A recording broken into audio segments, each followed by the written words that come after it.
Mr. Charlie,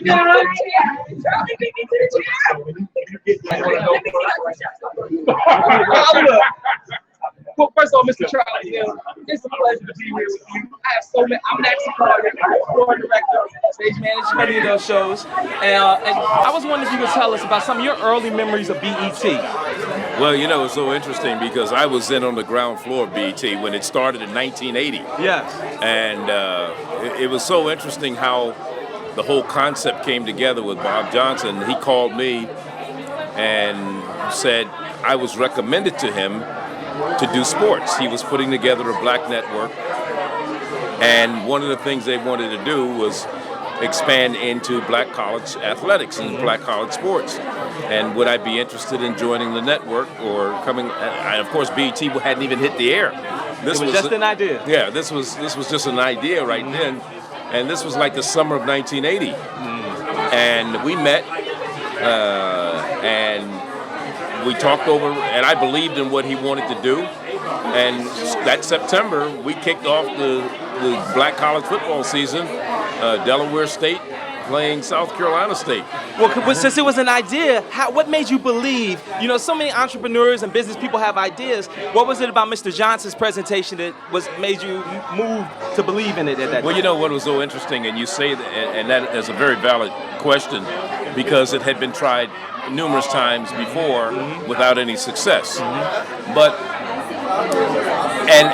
it was not a thing where I was going to lose anything by trying it out. I was working in television at a station in Detroit. I was not leaving there because BET was just and my pitch to Bob was, I don't need to make a lot of money at this particular point. Only thing is I don't want to lose any money. As long as I can fit it into what I'm doing, then all well and good. And I knew that there was a market for what he wanted to do, because the major three, CBS, NBC, ABC, were not doing anything in terms of athletics for HBCUs. So there was a dream of mine to expand their exposure. Which you did. Which he did. Yeah. Expand. You both did. Yeah, expand their exposure. Yet, let's try it. I mean, I had nothing to lose, and he's investing all the money. It was not like he came to me and asked me for $1 million or anything like that. You know, he just wanted me to be the talent to bring this to the forefront, and then it started to grow. I mean, that September we kicked it off. We did football that season. We did basketball after the first of the year, and then things started to grow. And of course, you know, at first we were on just maybe one night a week. They shared, and everything was tape delayed by a week. You know, and old movies. Yeah, everything. And we shared time on the USA Network.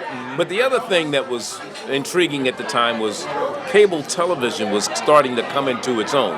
Bob knew that because he had worked in that area with the federal government or the DC government, and knew what was happening in terms of expansion. ESPN was just coming into its own. TNT was starting to expand and do their things in TBS. So the timing factor. The timing was perfect